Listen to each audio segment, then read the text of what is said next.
Hey everyone, that music always gets me. Welcome back, welcome back, welcome back. I know it's been a while since we've been together, just family stuff, and then being sick and needing to take care of my physical as well as mental health. But I am here today to talk about, let's just center ourselves there for a second, grief as a spiritual practice. So I'm not sure if you guys caught me on Dr. Pat. I think it was her March 16th episode. And maybe we can throw that up. I don't know. Olivia later in the show. But I was invited to guest host on Dr. Pat's show. And that episode was really talking about, as I said, grief is a spiritual practice. The part two means that I wanted to talk about and pretty much share the same information in case you didn't see me on Dr. Pat, and maybe give you some updates since then. And what sparked the episode is that I got a mailer again from one of my favorite places, Unity Village in Missouri. And they had a mailer on grief. And grief is personal, it's private, and usually it's explored alone. There are many ways in which to grieve. It has a different effect on everyone, and every type of loss you grieve in a different way. It comes in waves, at least that's what I've experienced. And today I kind of want to come out of the shadows, out of the closet, to talk about what I'm grieving about. And in the fall, I was talking about having really strong emotions, not knowing what to do, and trying to explore those icky, gooey places. And that's what I was talking about. And what I want to talk about is sharing that our mental health journey with my child. She has been diagnosed with severe mental illness, with various symptoms, and it's hard. It's changed the trajectory of her life. It's changed the trajectory of my life, her dad's life, and the rest of our family. So I wanted to talk about my coming out story, or just our family story, my story, really. I should only speak for myself, about how this came to be, what I've learned, and places where families can get help. I think this is important, especially given all the things going on in the world with COVID, and we're still in this limbo netherworld. And there are a lot of people dealing with mental illness. It could be something new, as such as depression or anxiety, or folks that have severe mental illness like bipolar, schizophrenia, OCD. Like, a lot of things have been exacerbated for them as well. And I think it's good for us to start talking about the effect of what is going on in the world and just in our lives. Because mental health is usually something that's kept in the shadows, in the dark. It's not something that we really talk about, just as a culture, as a people. And I'm thinking in my head, across the world, I think mental health is still stigmatized. I think, for one, as humans, we like things to be safe and secure, and we know what's happening because that's how our brains are hardwired. We're hardwired for safety, but the world doesn't provide safety, nor consistency or constancy. So what we create around us is our thoughts, quote unquote, about what the world will be. So we create our own world so that we can feel safe and secure. And that's cool. And that's great. And that's how we have existed for the past 2000 plus years. So when you look at mental illness, it's people are doing things that are not what humans normally do. Their behavior looks odd. It looks peculiar. It looks strange.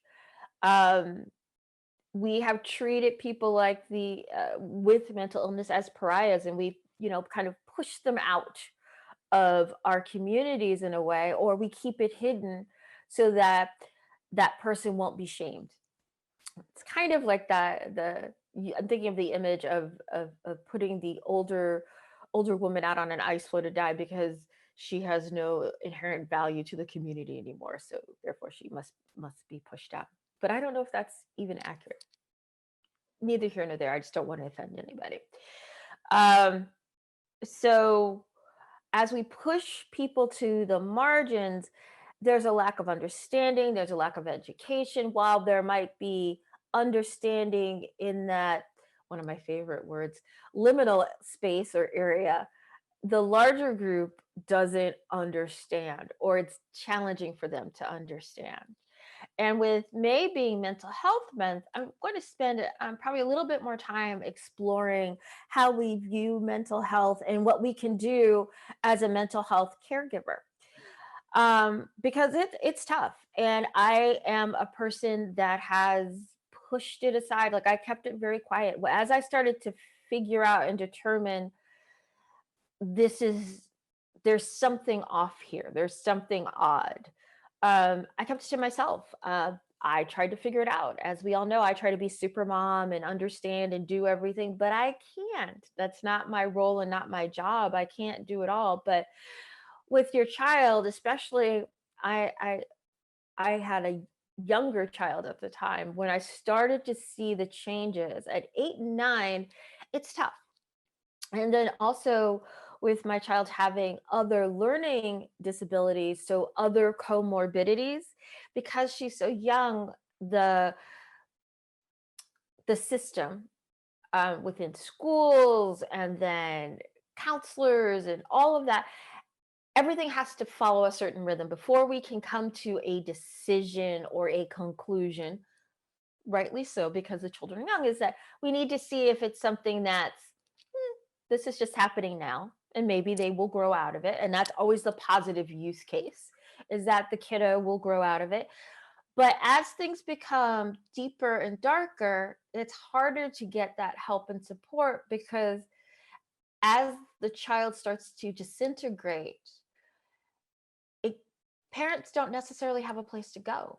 And you can talk to your family and friends, and everyone's like, "Oh, I have a cousin or a niece or a nephew or my friend's granddaughters, cousins, whatever." There's always going to be a story where everyone's like, "Yeah, just wait, bide your time." And you inherently know as a parent that there's something wrong, because you haven't told everything. You told what you want other people to know, which is fair. You don't need to share everything with everybody. Not everything in your life or the life of your child is for public consumption. But you know that there's something wrong, but you don't know where to go and how to deal with it. So that's what we're going to be talking about. I'm going to be talking about my story in a little bit more detail, though.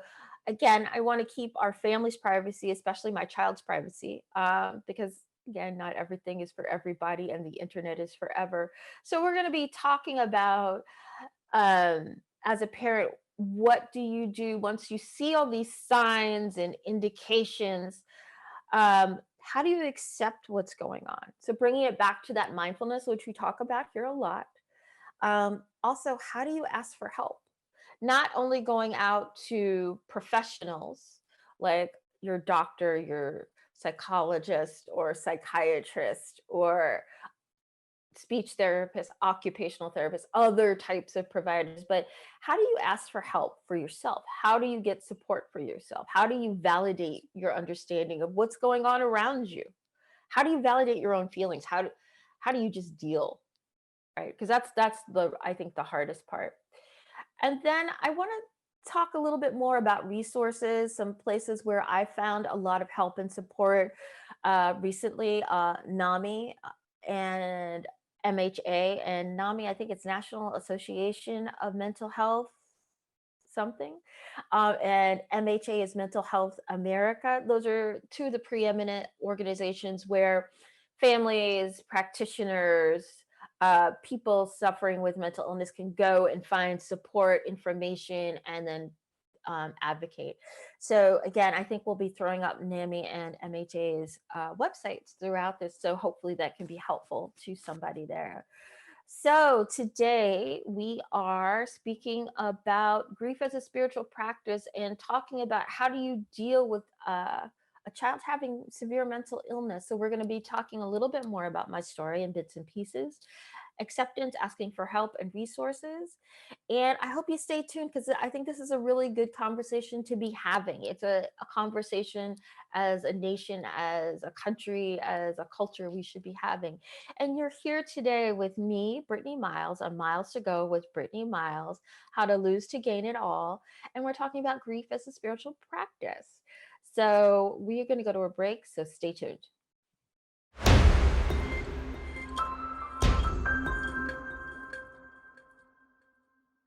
Hey everyone, welcome back, welcome back, welcome back. You are here with me, Brittany Miles, on Miles to Go with Brittany Miles, How to Lose to Gain It All. And today we're talking about grief as a spiritual practice. This is something I had started on Dr. Pat's show. I think I guest hosted around 316. So if you wanted to check out that episode too, please do. But I wanted to have the conversation here. So this is my coming out of the shadows, coming out of the closet, coming out story about mental illness, and specifically with my family member, my child. And this is something that we are finally able to kind of talk about and get support for. It's something I always kept very private and very personal, but I'm realizing because that I was losing the ability to cope. I am a single parent and I just needed to realize that I needed to ask for help. I needed to accept what was going on in front of me. And I think the acceptance for me was accepting that I can't do it all. I can't be super mom. And I think I've discussed that before, that I think of myself as super mom and trying to do everything. So in the last segment, I pretty much covered that intro. That's our story. And what I want to talk about in this segment, with regards to grief, is just acceptance. And in a way to process that grief, that sadness, that longing, I have to accept what is. I had an entirely different vision as a parent that, my daughter was going to go off and be a CEO, president of the United States, you know, a killer artist, just lots of things that I had ideas about. And those things were my ideas. And the reality is that my daughter has a lot of great qualities. She's kind, she's sweet, she's compassionate, she's intelligent, she's highly creative and a wonderful artist that I've watched grow since she was a toddler and people being amazed at her work till now to being a full-fledged teenager, um, and watching that growth and progression. But I also see the symptoms of her mental illness and where she's having a really rough time, to the point where she's had to be hospitalized and takes some serious medication and has really rough days. Just sharing with Olivia during the break that during the time I was away, I was caring for her, because she was having an extremely rough time, and that was really hard on me. We're coming out on the other side of that, where um, she's feeling better, engaging in a much different way, and that we're finding new services that could potentially help her. So I notice within the darkness, it's always so hard to accept what's going on because it's frightening. Again, it's outside of the norm, and you don't want to see someone that you love in that much pain. And what I realized is that I had to accept that, yes, my daughter has severe mental illness. And yes, we're in a place where she needs hands on help. I'm a full time mom. I let other folks in our lives know that, hey, this is going on. I need some help. Um, I allowed myself the time to cry. That was part of my grieving, to cry. I allowed myself some quiet time just to kind of meditate and work through it. I allowed myself the time to have a heavy heart, to feel all the feelings, all the feels, because they're multiple. And like I said, they came in waves. And then there are other times where I woke up and like, yeah, today's going to be it. We're going to round the corner. And then by the end of the day, we didn't. Um, but slowly opening my eyes so that I had a really clear view of what was happening and what was going on for her, and then what was going on for me, and allowing myself to be open to those feelings and not be so shut off. um I also worked through not trying to um do it all. There were some things where I just, I told her no. I used to say yes to everything, to every request, because it just kept the peace. But there's some things where I was like, nope, can't do it, because the onus was just put on me, and I couldn't take it. I just couldn't take it. It was just too much. Um, as a parent with a child with mental illness at this level, you're going to suffer many losses of many different things. And that makes the grieving cyclical and sometimes a little bit challenging to deal with, because you could, you know, accepted a loss and moved forward and was like, okay, I see where we're headed. I see where I am today. But then you're going to grieve another loss. So for example, my child doesn't go to school and may not ever go back to a public school. Her teens might not look like my teens. She might not have the same circle of friends. She doesn't want to talk to a lot of people. That may change, but just grieving that loss. Um, we were cleaning up a bedroom to make into an office, and I saw a lot of my daughter's crafting supplies, and I said, wow, it's because she spent so much of her early childhood crafting, and I couldn't get out of Michael's to save my life. uh, and I asked her if she wants to craft again, and she's like, no, yeah, not interested.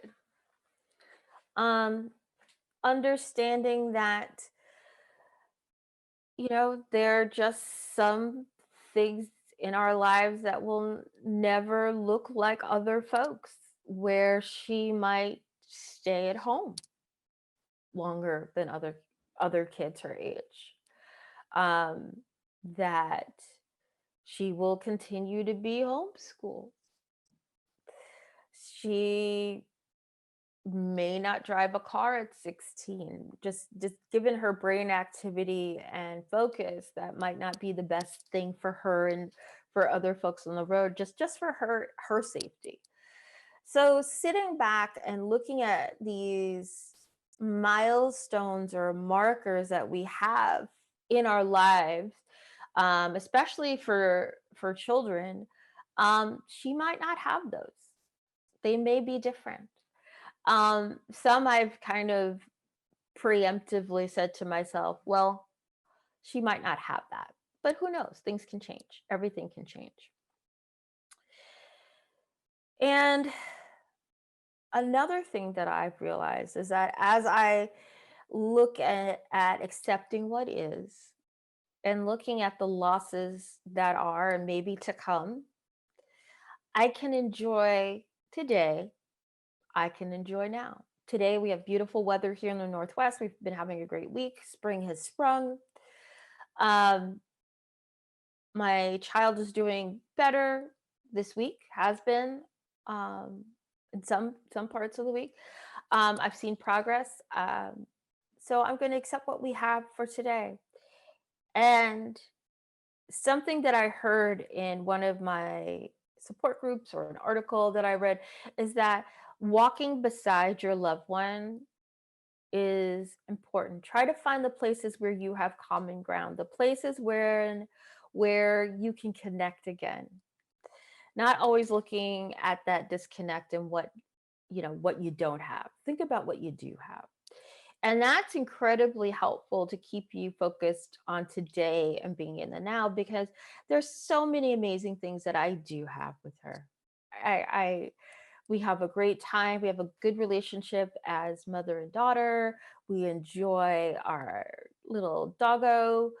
Um, we have great family walks that we take with the doggo and walk him. We live in a really great area. We have a lovely home. We have our own private inside jokes. So there's a lot to be grateful and thankful for, and it makes me happy. So when I continue to find that common ground, that's awesome. The times when we listen to music together, or I ask her to share, what she's watching on YouTube, or to play her Spotify or SoundCloud playlist with me. I enjoy that because I get to hear new music, and then I'll say, "This sounds like something that I listened to when I was your age." So I get to share and bridge generations with her, and she's surprised at how cool I actually am, because I am cool. So that's actually a lot of fun. It's good to engage with your kid, and because she's a teen and with the mental illness, sometimes that can be hard. It can be a barrier, but it's just trying to get into their world. I ask her about her art and her art style and how that's growing and what she's interested in drawing, and giving her new tools and asking, do you need anything else new? Like, do you need any new art supplies? I haven't bought a lot of new stuff in a while because I bought an expensive iPad. So she's really enjoying that. So that's been really, really cool. So again, seeing that growth in progress. There are times where I hear her peals of laughter when she's talking with a friend and they are gaming. The laughter that she expresses when she's trying to teach me a new game like Cookie Run, which was very, very exhausting for me. I'm the only person in the family that's not a gamer. I'm highly tech, my tech savviness and knowledge is deep based upon what I do for a living. But these games, just like, they're just overwhelming for me. And it's just, I'm like, I can't do it. But it's been fun to find those places with her and finding a way to walk with her hand in hand and finding that common ground. So with that, I am Brittany Miles, host of Miles to Go with Brittany Miles, How to Lose to Gain It All, and we are talking about grief as a spiritual practice, and I am opening up about being a mother of a mentally ill child and dealing with the grief that I feel around my child's mental illness. And I've talked a lot about my story in bits and pieces. And then also, we were just talking about acceptance and finding common ground. So I'd like you to stay tuned to hear how we'll talk about how to ask for help. So, again, I'm Brittany Miles. See you after the break.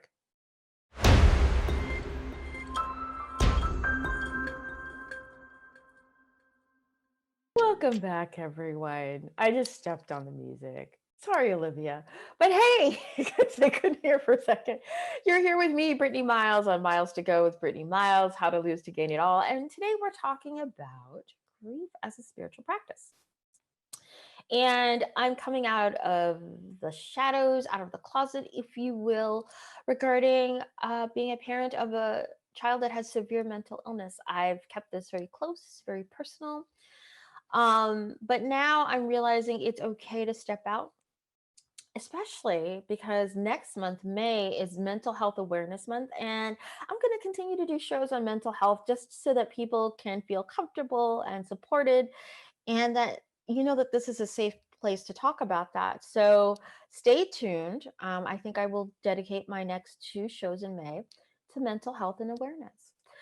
So, in the last segment, I was talking about acceptance. So, a part of moving through and growing through sadness and grief in particular is accepting what is. And me accepting that my daughter is not just a sum of her symptoms within her illness, but she's still who she is. And remembering all of the wonderful characteristics that make her her, that she's not just an illness. And then also working through some of the losses that we might have. So there's grieving the fact that your child has been diagnosed with something super heavy. Um, may have hospitalizations. I grieve the fact that I had to put my daughter in the hospital for this. And some of the milestones, she may not drive a car at 16. She might not move out of the house at 18 or 21. I might need to still be engaged somehow. Who knows?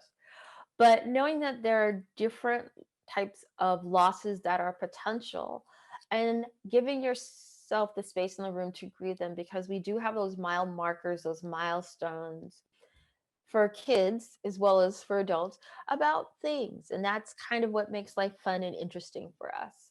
Um, and that's okay if those things don't happen when they quote unquote usually happen, and that's fine. And then also just walking with and not in front of my child, instead of talking to her and saying, this is what you need to do, this is how we're going to work on your illness, but be her partner. Find the common ground, try to find those places and the laughter and the activities that you share, so that you guys can be together and one, and continue to create that bond as a family, as a unit, because that's important. So within this episode in this segment, I want to talk about asking for help. And that's something we talk about a lot on the show, and as well as within mindfulness, is that it's hard, because if you ask for help, it shows that you don't know everything and that you are vulnerable. And then within vulnerability, that's how you can make significant and meaningful change within your life. And I think the first step is the acceptance and the acknowledgement of the fact that you were hiding, and now you're not hiding. So that's what I'm doing here, is that I'm sharing that I'm no longer hiding. I'm out in the open. I have nothing to be ashamed of. What I'm looking for is to find my tribe, to find the people that can help me to get the help that I need, so that I can be the best caregiver and parent to my child. Um, what I've done and is started attending support groups through NAMI.org, something that I think we're going to be throwing up throughout the show. There's also another organization, Mental Health America, MHA.org. But NAMI has, I think, across the entire country, support groups that you can attend online, and one day maybe in person, but for now online. And what I've been finding is that in those meetings, I'm not alone, that I do have support, and the things that I feel, the sadness, the grief, the fear, the longing, um, at happiness, it's all there. And I see that other people are struggle have similar struggles, have similar hardships, and they are truly there to be that listening ear for others. Not unlike any other support group, like a 12-step group or anything else, or cancer support group, autism awareness or support groups. It's just having folks that have been walking the miles you've walked, been in the trenches. Um, they have good advice. They have good listening ears. They are just there to give you that virtual hug, help wipe your tears. And I can't say enough about going to them, um, because it's helpful. It really is. Um, I've also have a counselor that I see periodically, where I go in for what I call a tune up, just to make sure that I have a place to get out all my stuff and work through my stuff. And last fall, I saw her again, and I worked through some of the grieving process, because that's when it really fully hit me. Um, I will start looking at seeing her again, because there's still some places where there's there's still my stuff that gets commingled with the stuff that's going on with my daughter and within our family. So I need to figure out my own stuff, right? And how am I dealing with things? Am I overcompensating or undercompensating? Am I not actually looking at things the way that they are? Right. So just having a safe place for me to just walk my walk and get back to my truth and become really, really authentic with myself, and then finding the courage and the ability to say certain things to my child. There are times where there's some symptoms that are really, really hard, and I have to create a boundary between myself and the symptom, not my child. But oh, that's an aha moment for me right here. Oh, I feel like Oprah. My aha is that I'm creating the boundary between myself and the symptom, not my child. Because the symptom might be irritability. That's not who my child is. It's just that's the symptom that's coming through, and I have to figure out how I'm going to deal with that irritability. It's not something that needs to trigger all of my other stuff. It just, if it does get triggered, it means that there's some growth there for me. And understanding that and knowing that is really helpful. I think also engaging your family and friends and being really honest about what's going on. Again, in your family unit, you might have kept out the grands or the aunts and uncles and the nieces and nephews and cousins and all of that, from what's going on with your child. And because you want to, ring friends, protect them, because and siblings, because it's a lot is going on with your family. There's a lot of focus on a sick child. And we know from other types of severe illnesses that takes a toll on the entire family unit. And people take on different roles within that. And one of them might be just to, like, we're just going to keep this locked up here. This is just family business. Um, you might want to continue to do that. That's up to you. In your family system. um, I advocate for making sure that family particularly understands what's going on, and can be a place of support. Even if they don't know everything, maybe they too could take some of the courses and seminars, depending on how close they are with you and your family, and especially that child, where they can learn some of the lingua franca of this new world, and help you and your family as a supportive person. Same thing with with your friends. If you have best friends, or the child has friends, helping them to understand what's going on, helping them to find places where they can get resources to read something, right, or to watch a quick video, something, so that the onus isn't on you and your child to educate them, but they have a better sense of what's going on. We fear what we don't understand. We fear things that just don't look like what we think they should. So remember, as I said at the top of the show, our brains are hardwired for security. Right? The world is not secure. So when we look at mental illness, it's like, whoa, oh, that's really different. And that those friends and family, they also have their grieving processes too. Especially, I think, kids. Your child has friends, and maybe they're no longer friends with those friends because of what's going on for them, or their behavior is so blunted, stunted, staggering to them, like their friends don't understand. So being able to have a place to point folks to educate them is helpful. So with that, I like to kind of summarize the segment where, as part of grieving, we need to ask for help. And a lot of places we normally get support from are support groups. As I said, NAMI.org has wonderful online support. And if you're in the situation, friends, family, or parent or loved one, or even individual with mental illness, there's peer-to-peer support there. I highly encourage you to go to support groups. Individual counseling, if you can afford it with your insurance plan. There are also sometimes low cost or no cost options. Check with your counties in your local government.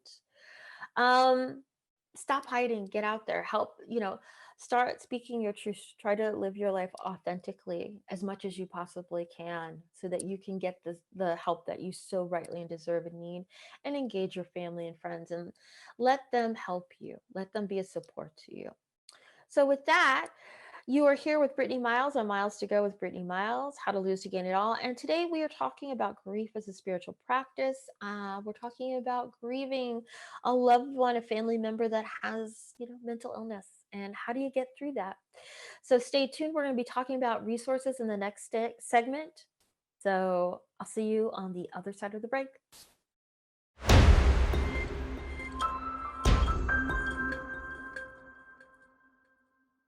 Hey everybody, welcome back, welcome back, welcome back. You are here with me, Brittany Miles, on Miles to Go with Brittany Miles, How to Lose to Gain It All. And today we are talking about grief as a spiritual practice. Part two, I actually hosted this topic on Dr. Pat's show. I believe it was March 16th. So if you want to check me out there, please do. But we wanted to bring this topic here to my show as well. I'm coming out of the closet, out of the shadows. I am a parent of a child with severe mental illness. And we've been talking how to deal with that grief. And the key parts we've talked about, accepting what is, starting to walk with your loved one instead of in front of them, so that you can have common ground with them, and realizing that things might not look the way that you had planned, and there could be other losses as well as gains as life goes on and presents itself to you. Additionally, we talked about getting support and finding that support. NAMI.org, and I know we're flashing this throughout the show, has wonderful online support groups where there are parents and uncles and aunts and cousins and siblings that are going through the same things we all are, and they give much needed support. Also, finding individual one-on-one counseling if you can, if your insurance covers it. Uh, Sometimes there's low cost or no cost options as well. You can check with your local government, county, Health and Human Services. And then also just talking to friends and family and being open to them about what you're struggling with, and having them maybe attend some of these support groups as well, and pointing them to some of the resources so they can understand what's going on with you, and especially your child or your loved one. And in this last segment, I kind of like to wrap up with, just acknowledge that you do have pain. For a very, very long time, I did not acknowledge it, didn't understand it, didn't want to feel it. And I think that's a key point. I didn't want to feel it. But once I opened up myself to the fact that this is actually happening, I don't have to keep it a secret, opened me up to a whole new world. It's like it was surrender. Like what I started this whole my whole show about is surrender. This is like another key element. Like how I lost my house and job opportunities and friends and family. Once I let all that stuff go, the universe came in and provided a lot of different things. Like again, once I acknowledged that pain and decided to just deal with it and live with it, I got to breathe easier. I got to be in the moment more. I got to start to look at my own stuff, and new ideas and resources opened up to me. So sometimes you just got to let go, which is a key thing here. So I was talking about some of the coping skills, like I touched on breathing and breath. That's something that we always do. It's just taking that breath, kickstarts, restarts your brains. It's a reboot, if you will, and it helps you to get to that quiet place so you can figure out what you need to do or not do. Most of the time you need to do nothing, especially when you're dealing with someone that has mental illness and they are actively just going through it. Like I had that with my child a few weeks ago. I just had to breathe through it. Sometimes I just had to cry. So having that present moment awareness of understanding what you may or may not need. Using rain to process difficult emotions. I had to think about that. I was like, oh my God, I can use rain. So if you remember, rain is, you know, a methodology for you to process difficult emotions. So R is just, just seeing things as they are. A is accepting things as they are. And then I is investigating and understanding what you're actually going through and asking yourself very gentle questions to see what comes up, and then and nurture yourself with care. This is a technique developed by Tara Brock, and it's wonderful. And you can do it one time, you can do it multiple times, however it works for you, but it helps you to get into that present moment and kind of deal with that block emotion, if you will. There's also meditation. I found that during some of the heat that I was dealing with in the past few weeks ago, I wasn't meditating. And then once I started to release and let go, I've come back to my meditations and I feel better. I still have places where, I'm not perfect. I still have those sticky, icky, gooey parts. I still have my insomnia. But I try to release and let go of pieces I can day by day, moment by moment. So, with that, I want to say thanks for your time. Thanks for your listening ear. And thanks for being supportive. I love you guys as an audience. Everything here helps me. I get my aha moments, which I love. And I'm going to be dedicating my next 2 episodes in May to mental health awareness because May is Mental Health Awareness Month. And if you do have a loved one, please check out NAMI.org or Mental Health America or MHA.org to get some more insight, information, and resources that can help you. And with that, take care. See you soon. Bye bye. You have been listening to Miles to Go with Brittany Miles. How to lose to gain it all. Tune in live every second and fourth Wednesday at 1 p.m. Pacific on TransformationTalkRadio.com, where Brittany Miles teaches you how to lose to gain it all with the healing power of surrender. Are you ready to lead a happier life? For more information or to connect with Brittany, visit miles2gocoaching.com. That's Miles with the number 2, GO coaching.com.